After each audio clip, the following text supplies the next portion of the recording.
Assalamu alaikum. Today we are here to discuss about management strategies. We've already been discussing about what is autism, what are the myths and misconceptions, how is autism spectrum different from ADHD. So now we have reached to a point where it is very important to know how can we help an individual, a peer, a child, or a student to be better integrated into the society, in the classroom, or in social settings who is going through these traits of spectrum. We have been asked multiple times through when we are there in the social situations or when we go to schools for visits. Generally, teachers आके बहुत concerned होते हैं कि वो क्या करें, parents बहुत ज़्यादा पूछते हैं. फिर अब एक latest trend जो आया है, which is very encouraging, कि students आके ये पूछते हैं कि अगर हमारी क्लास में एक autism या spectrum पर बच्चा है, तो उसके लिए हमें क्या करना चाहिए? It's a very, very encouraging point जहाँ पर we thought to talk about it. So we'll be talking about strategies in multiple directions. So today our focus would be on how can a teacher manage a child or a student who is on spectrum in a classroom setting?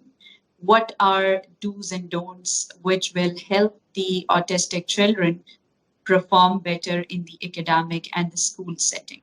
Assalamu alaikum. I'm Tahira Javed. I'm a consultant psychologist and a hypnotherapist. I'm working as a head consultant at Pehchan Clinic. Pehchan aims to provide mental health awareness by providing online resources and by hosting various workshops, trainings, and support group events. I am also affiliated with Integrated Health Services Children and Family Hospital as well as Institute of Medical Rehabilitation GH Islamabad. This month, we have on board Dr. Khurram Saleh, who is a consultant psychiatrist based in UK. His niche areas are autism spectrum disorder and ADHD. This month, we'll be hosting various videos related to autism and various aspects related to it. We would appreciate if you can drop your questions in the comment section that we can cater during the series of the videos related to autism. If you want to stay checked in with your mental health, you can subscribe to our channel and click the notification bell so that you're notified timely about all the upcoming videos. Our social media handles will be linked in the description box below. You can follow and like to stay connected to all the online resources being provided there. Thank you. First and foremost, जो एक बहुत major चीज है, that is inclusion. देखिए inclusion क्या है? अगर किसी भी बच्चे को किसी सेटिंग में भी प्रॉब्लम हो रही है, तो सबसे पहली चीज जो हमें करनी चाहिए दैट इज कि उसको इंक्लूड करना है रादर देन एक्सक्लूड. देखिए हमने अब तक ये बात कर ली कि ऑटिस्टिक बच्चों के बहुत सारे मल्टीपल डिफरेंट ट्रेड्स हो सकते हैं, हर बच्चा दूसरे से डिफरेंट होगा, लेकिन उनके कुछ स्ट्रेंथ्स भी होते हैं जिनको अगर हम यूटिलाइज करें तो हम उनको बहुत इफेक्टिव इंडिविजुअल्स बना सकते हैं, वो बहुत सक्सेसफुल भी हो सकते हैं. There are researches, there are history जो हमें ये शो करती है कि ऑटिज्म में बहुत ज़्यादा स्ट्रेंथ्स भी होती हैं. तो अगर हम ये मानते हैं कि ऑटिस्टिक बच्चे बहुत ज़्यादा स्ट्रॉन्ग हो सकते हैं in the areas of their interest, that means कि हमें उन्हें स्कूल में, करिकुलम्स में, एकेडमिक्स में इंक्लूड करना है रादर देन कि हम उन्हें लेबल करके साइड पर करते हैं. When we talk about inclusion that means कि वो नॉर्मल मेन स्ट्रीम स्कूल में जब एडमिशंस लें, क्योंकि देखिए इसकी इंपॉर्टेंस क्या है, 1 in 100, 1 in 50 depending on the countries statistics very करें. अगर 1 in 100 को भी हम लें कि 1 in 100 चिल्ड्रन आर ऑटिस्टिक, तो देखिए बहुत सारे स्कूल्स में बहुत सारे ऑटिस्टिक बच्चे होंगे, वेदर दे आर डायग्नोज्ड और अनडायग्नोज्ड. तो इसका मतलब है कि हमें उन्हें अपने बाकी बच्चों के साथ इंटीग्रेट करना है, इंक्लूड करना है. So first and foremost, teachers should include them into multiple activities. उनको किसी न किसी टास्क में इन्वॉल्व रखें. अब जब हम ये बात करते हैं कि उन्हें इंक्लूड करना है, तो हम इंक्लूड कैसे कर सकते हैं? इंक्लूड करने के मल्टीपल तरीके हो सकते हैं. आप उन्हें कोई रिस्पॉन्सिबिलिटी दे सकते हैं जो कि उनके लिए इजीली करना पॉसिबल होगी. देखिए there would be certain acts जो शायद उनके लिए पॉसिबल नहीं होंगे ना, but there are trades, there are things जो वो कर सकते हैं. अच्छा, अब ये आइडेंटिफाई करने के लिए one, your observation will matter a lot. उसकी पिछली जो क्लास टीचर हैं, जिस लेट्स से वो ग्रेड 1 में है, तो जो प्रीवियस टीचर हैं, आप उनसे डिस्कस कर सकते हैं कि इसके क्या स्ट्रेंथ्स हैं, ये क्या कर सकता है। सो उसकी बेस पे आप अपना एक प्लान सेटअप कर सकते हैं कि how can you help the child be included in the setup. Parents से डिस्कस कर सकते हैं, पेरेंट्स उसकी स्ट्रेंथ्स पूछ लें कि वो क्या कर सकता है। सो उस तरह की चीजें में आपको जो इंफॉर्मेशन मिलेगी पेरेंटल डिस्कशन से, प्रीवियस टीचर से और आपकी ऑब्जर्वेशन से, that will actually help you कि आप बच्चे को कैसे क्लासरूम में मल्टीपल एक्टिविटीज में इंक्लूड कर सकते हैं। One tip that is to help you include the child is कि उनके कुछ स्पेसिफिक इंटरेस्ट होते हैं। फॉर एग्जाम्पल, अगर उन्हें ट्रक्स में या फायर एक्सटिंग्विशर्स में या लेट्स सपोज कार्स में बहुत ज्यादा इंटरेस्ट है, तो आप अपनी एग्जाम्पल्स में, अपने एक्टिविटीज में उनके इंटरेस्ट की चीजों को यूज कर सकते हैं ताकि बच्चा इंक्लूडेड रहे, उसका इंटरेस्ट रहे और वो आपकी बात पे फोकस्ड रहे। इसी तरह जब आप उसके लिए एक्टिविटीज डिजाइन करें तो आप उसके इंटरेस्ट की चीजों को माइंड में रखते हुए उसके लिए एक्टिविटीज डिजाइन करें ताकि आप उसको इंक्लूड कर सकें और वो आपके लिए प्रॉब्लम बनने के बजाय आप अपने लिए भी एक सपोर्ट रहे और आपके लिए भी। इंक्लूजन के बाद एक और बहुत इंपॉर्टेंट चीज है कि जैसे हमने पहले भी डिस्कस किया है अपने वीडियोस में कि सेंसरी ओवरलोड की वजह से बच्चे डिस्ट्रैक्ट हो जाते हैं, डिस्टर्ब हो जाते हैं। जैसे फॉर एग्जांपल अगर क्लासरूम में बहुत ज्यादा कलरफुल चार्ट्स लगे हुए हैं, बहुत ज्यादा डिस्ट्रैक्टिंग टॉयज पड़े हुए हैं या बहुत ज्यादा चीजें स्टैक हुई हुई हैं, तो ये बच्चे उनसे डिस्ट्रैक्ट होते हैं। तो जिस क्लास में आप आइडेंटिफाई करें कि you have a student who is going through autism और इज ऑन स्पेक्ट्रम, आप उस क्लासरूम में सेंसरी ओवरलोड को मिनिमम करें। कोशिश करें कि वहां पर लाइट्स ऐसी हो जो बच्चे को काम करें, एक वार्म एनवायरनमेंट हो। डू ट्राई कि वहां पर जो चीजें हैं वो मिनिमम हो, वॉल्स बहुत ज्यादा कवर्ड ना हो। अगर चीजें जो हैं वो स्टैक की हुई हैं तो वो कवर्ड हो, बजाय इसके कि बच्चे जो हैं वो उनकी वजह से डिस्ट्रैक्ट हो। इट्स इम्पॉर्टेंट कि आप उन चीजों को कवर कर दें। जैसे लेट्स सपोज शेल्फ में अगर आपने चीजें रखी हैं तो आप शेल्फ को कवर कर दें, कवर्ड्स यूज कर लें, लेस चार्ट्स लगाएं, लेस कलरफुल ऑब्जेक्ट्स को यूज करें on the walls and classroom decorations. अच्छा, क्लासरूम डेकोरेशन में अगेन वो चीजें यूज कर लें जो बच्चे के इंटरेस्ट की हैं ताकि वो वहां पर ज्यादा कंफर्टेबल हो और उनसे डिस्ट्रैक्ट होने के बजाय वहां पर इंटरेस्ट ले। इसके अलावा आप बच्चों को टर्न टेकिंग एक्टिविटीज करवा सकते हैं कि okay now it's your turn, अब ये नेक्स्ट बच्चे की टर्न है, ये इस टाइम पे आप बोलोगे। इस तरह की चीजों में जब आप इनकरेज करते हैं, टर्न टेकिंग सिखाते हैं बच्चे को, तो वो बहुत ज्यादा इजीली अपनी चीजों को क्लासरूम में मैनेज करना शुरू होता है। जहां आपने सेंसरी ओवरलोड को मैनेज किया, वहीं पर बच्चे को इनकरेज करें टूवर्ड्स टर्न टेकिंग।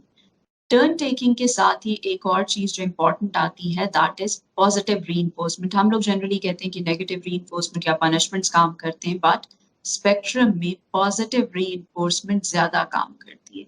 जो जो भी चीजें बच्चा करता जा रहा है विच आर डिजायरेबल, तो आप फौरन उसको रीइंफोर्स करते जाएं positively. There are vital chances कि वो बच्चा उन्हीं बिहेवियर्स को रिपीट करेगा जो डिजायरेबल हैं, जिन पर उसे रीइंफोर्समेंट्स मिली हैं। तो बेहतर ये है कि आप पॉजिटिव रीइंफोर्समेंट्स यूज करें।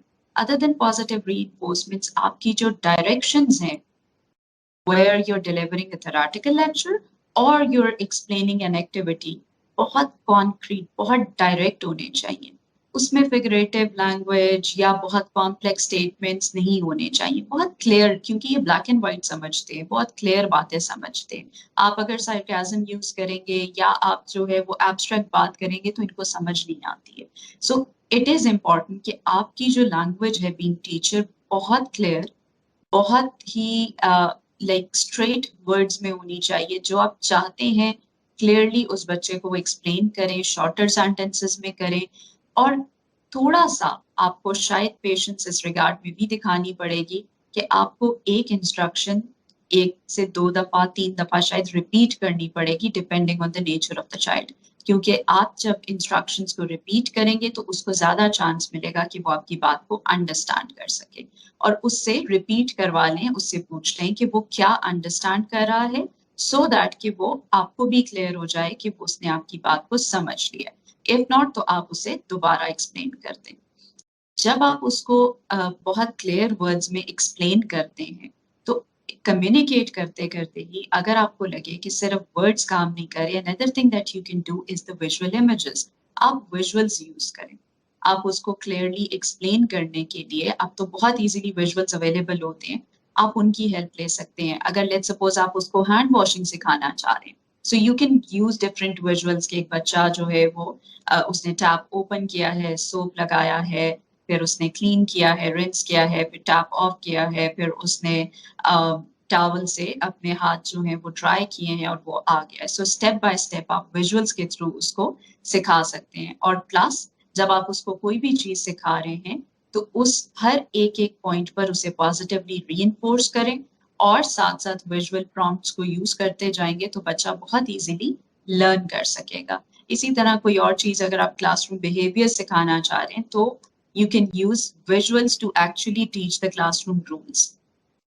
इसी तरह विजुअल्स जो है वो यूज कर सकते हैं आप स्केजुअल्स में, क्योंकि एक और बहुत इंपॉर्टेंट एलिमेंट बच्चों का ये होता है कि वो स्केजुअल्ड अगर उनका डे है तो वो उसमें बहुत ज्यादा इजीली आपके साथ कंफर्टेबली डे गुजारेंगे। अगर वो एब्स्ट्रैक्ट डे है, कभी एक एक्टिविटी आ गई, कभी दूसरी आ गई, कभी रैंडम चल रहा है, तो उनके लिए बहुत मुश्किल होता है कि वो कोप अप करें।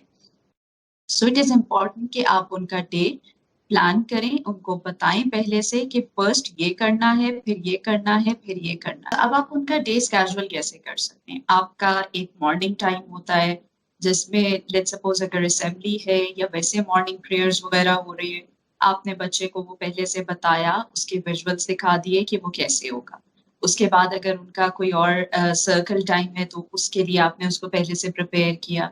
इंग्लिश की क्लास है, उर्दू की है या जो-जो क्लासेस भी हैं, आप बच्चे को पहले से बताते गए कि ऐसे होगा, फिर ये करेंगे, फिर ये करेंगे, फिर इस टाइम पे ये करेंगे। पूरे दिन की एक्टिविटीज़ उसकी प्लान्ड हैं, उसको पता है। प्लस आपने उसमें साथ-साथ विजुअल्स को यूज़ किया ताकि वो उनसे फ़ैमिलियराइज़ हो जाए, उसके लिए एकदम से ओवरलोड नहीं होगा कि ये क्या हो रहा है? मुझे तो इस बारे में नहीं पता था, ये कैसे हो गया, ये कैसे हो गया?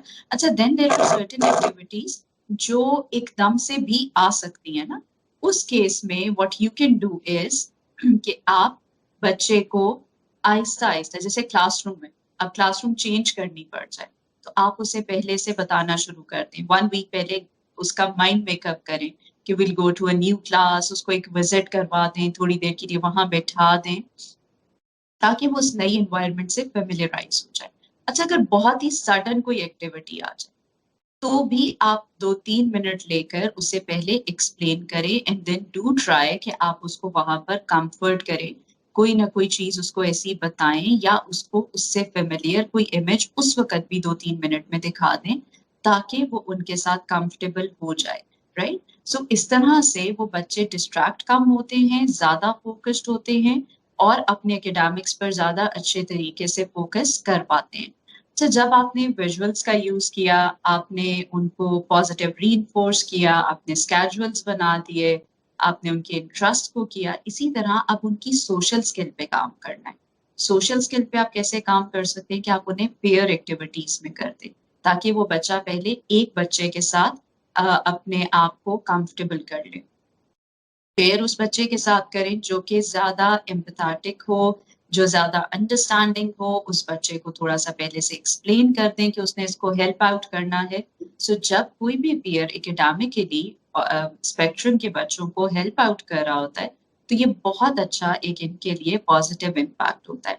बिकॉज़ इट्स नॉट दैट कि वो फ्रेंडशिप करना नहीं चाहते, उनसे हो नहीं रही होती, वो इनिशिएट नहीं कर पाते। जब दूसरा जो है वो बहुत ज़्यादा इनिशिएट करता है, उनसे दोस्ती करता है, उन्हें हेल्प आउट करता है, तो इनके लिए ईज़ियर हो जाता है कि ये उनके साथ कंफर्टेबल हों। तो पेयर्ड एक्टिविटीज़ करवाएँ स्कूल में, ताकि बच्चे आहिस्ता-आहिस्ता अपने सोशल स्किल्स पे काम कर सकें। इसी तरह सोशल स्किल ट्रेनिंग या ऐसे थ्योरेटिकली अपने करिकुलम में ऐसी चीज़ें ऐड करें, जो इन बच्चों के सोशल स्किल्स के ऊपर काम करें, इनकी थिंकिंग एबिलिटीज़ पर काम करें, ताकि ये बच्चे ज़्यादा अच्छे तरीके से परफ़ॉर्म कर सकें। क्योंकि as we have already discussed, अगर इनके इंटरेस्ट के ऊपर हम काम करें, तो ये बहुत अमेज़िंग रिज़ल्ट्स दे सकते हैं। सिर्फ इनकी स्ट्रेंथ आइडेंटिफाई करनी होती है। जैसे मैंने पहले कहा कि पेरेंट्स से डिस्कस करें, तो इसी तरह बाय द एंड भी मैं यही रिक्वेस्ट करूंगी कि ये सब कुछ करने के साथ-साथ आप पेरेंट्स के साथ बिल्कुल इन कॉन्टैक्ट रहें, उन्हें एक्सप्लेन करें और जितनी हद तक हो सकता है इन बच्चों को इंक्लूड करें अपने क्लासरूम सेटिंग्स में, ताकि इनके बिहेवियर्स को मैनेज किया जाए। शायद आपको समटाइम्स इन्हें वन टू वन अटेंशन देनी पड़े, सो डू ट्राई कि वो minimum one two one attention से अगर उन्हें कोई फायदा होता है तो please try to accommodate them rather than just labeling and excluding them, because we are the ones who can help these children be wonderful humans and be successful in life. Thank you.